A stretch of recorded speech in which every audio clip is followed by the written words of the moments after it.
اگلا سوال موصول ہوا ہے ہمیں لاہور سے، ہمارے بڑے پیار کرنے والے محبت کرنے والے بھائی ہیں، ایڈوکیٹ ہیں لاہور ہائی کورٹ کے سردار محمد ارشد صاحب۔ وہ کہتے ہیں کہ یہ ایک معروف حدیث ہے،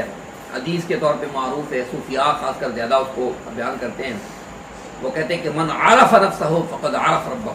جس نے اپنے نفس کو پہچان لیا اور اس نے اپنے رب کو پہچان لیا۔ تو کیا یہ حدیث صحیح ہے؟ اس کا کیا اس حدیث کا ریفرنس ہے اور یہ حدیث کہاں پائی جاتی ہے؟ تو عرض یہ ہے سردار صاحب، یہ حدیث جو ہے یہ کوئی حدیث نہیں ہے، یہ حدیث کوئی نہیں ہے۔ صوفیاء کے ہاں یہ عام صوفیاء میں سے آپ کو پتہ اکثریت جو ہے وہ بیچارے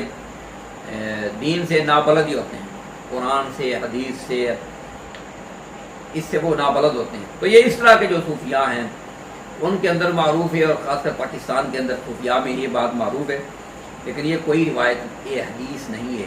امام راضی رحمہ اللہ نے سورہ مدثر کی تفسیر میں اپنی تفسیر کبیر کے اندر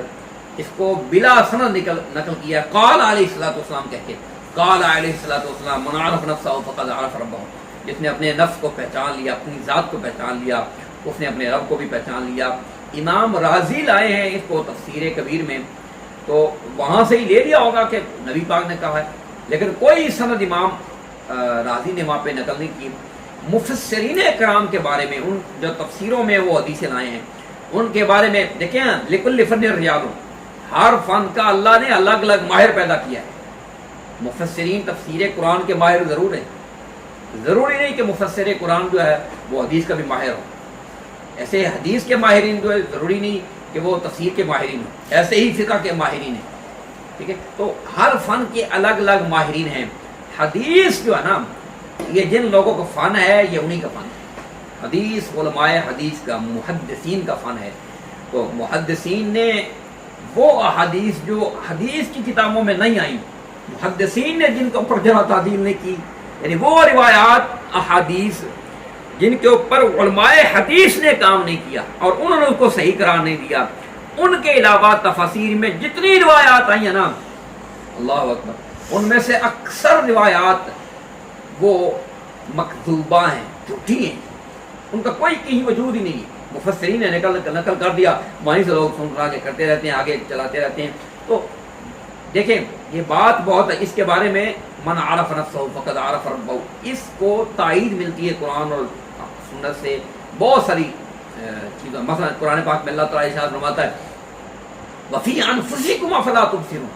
کہ اللہ کی ذات کے، اللہ کی وحدانیت کے دلائل خود تمہارے اندر موجود ہیں، اللہ کے وجود کے دلائل تمہاری اپنی ذات میں موجود ہیں، افلا تبصرون، تو کیا تم دیکھتے نہیں ہو؟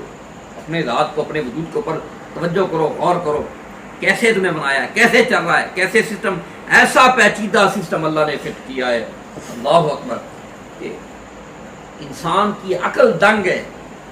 تو اللہ کہتا ہے وفی انفسکم افلا تبصرون، تمہاری جانوں میں، تمہاری ذات میں ہم نے نشانیاں رکھی ہیں، اپنے وجود کے اوپر دلائل رکھے، تم دیکھتے نہیں۔ تو اس کو تائید تو ملتی ہے، بات بہت اچھی ہے یہ، لیکن اس کو حدیث ہم اس وقت تک قرار نہیں دے سکتے جب تک یہ حدیث کسی مسند کتاب میں موجود نہ ہو، اور وہ لوگ جن کا حدیث فن ہے، جن کا میدان ہے، وہ اس کو حدیث قرار نہ لیں اور وہ اس کی تحقیق نہ کریں، اس کے اوپر وہ اپنا حکم نہ لگائیں کہ اس حدیث کا حکم کیا ہے، تب تک ہم کیسی پیاری، دیکھیں اب میں بیٹھا ہوں، میں کتنی دنیا زندگی میں اچھی باتیں کرتا ہوں، آپ بھی کرتے ہوں گے، ہندو سکھ بھی کرتے ہیں، اچھی باتیں ہم سب کرتے ہی ہیں نا، سب کے پاس اچھی باتیں کرنے کو ہوتی ہیں، تو وہ جو اچھی باتیں ہوتی ہیں ان کو کیا ہم حدیث کہنا شروع کر دیں کہ یہ حدیثیں؟ نہیں، ایسا نہیں، باتیں اچھی ہیں،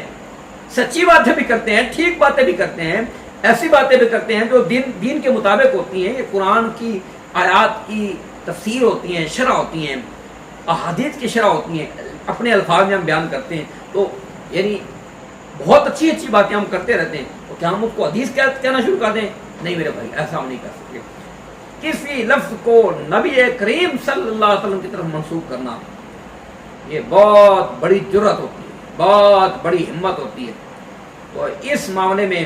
اللہ کے نبی صلی اللہ علیہ وسلم نے دیکھیں کیسی سختی فرمائی ہے کہ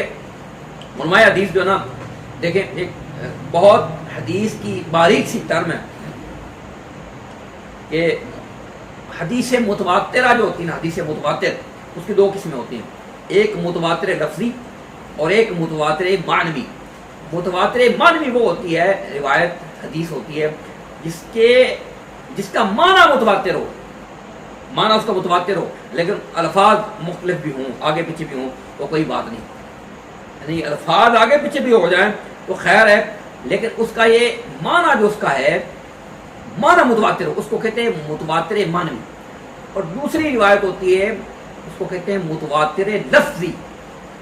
متواتر لفظی وہ ہوتی ہے جس کے الفاظ بھی متواتر ہوں، وہی کہ الفاظ بھی نہ بدلیں، معنی تو دور کی بات ہے، جس کے الفاظ بھی نہ بدلیں اسے کہتے ہیں متواتر لفظی۔ اور آپ جان کے حیران ہو گئے سردار صاحب کہ متواتر لفظی پورے ذخیرہ احادیث میں صرف ایک روایت ہے، صرف ایک حدیث، پورے ذخیرہ حدیث میں صرف ایک حدیث ہے جو متواتر لفظی ہے، اور وہ یہی ہے کہ اللہ کے نبی صلی اللہ علیہ وسلم نے فرمایا من کذب علی متعمدا فلیتبوأ مقعدہ من النار، اور کما قال علیہ الصلوۃ والسلام، اللہ کے نبی صلی اللہ علیہ وسلم نے فرمایا جس نے جان بوجھ کر میری ذات کی طرف جھوٹ منسوب کیا وہ اپنا ٹھکانہ جہنم بنا۔ ایک ہی حدیث ہے، اور متواتر لفظی جو ہوتی ہے نا اس کے بارے میں محدثین جانتے ہیں کہ اس کا حکم قرآن جیسا ہوتا ہے، جس کا لفظ بھی متواتر ہو، قرآن جیسا حکم ہوتا ہے متواتر لفظی حدیث کا۔ تو یہ ایک ہی حدیث ہے متواتر لفظی، اور وہ یہ ہے یعنی اللہ کے نبی صلی اللہ علیہ وسلم اس کے بارے میں اتنا ڈرایا ہے، کسی بات کو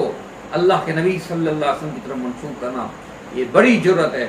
تو یہ جو روایت ہے اس کو یہ نہیں کہنا چاہیے کہ یہ اللہ کے نبی صلی اللہ علیہ وسلم کی حدیث ہے۔ اللہ کے نبی صلی اللہ علیہ وسلم کی حدیث ہم تبھی کہہ سکتے ہیں کہ اگر محدثین نے اس کو نقل کرنے کے بعد نقل کیا اور پھر نقل کرنے کے بعد اس کو مانا ہو، اس کے اوپر حکم لگایا ہو، تبھی ہم کہہ سکتے ہیں۔ اور یہ جو روایت ہے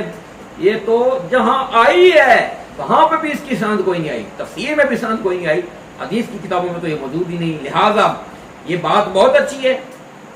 لیکن یہ حدیث نہیں ہے، اس کو ہم حدیث نہیں کہہ سکتے۔ ھذا ما عندی والعلم الحقیقۃ عند ربی۔ السلام علیکم۔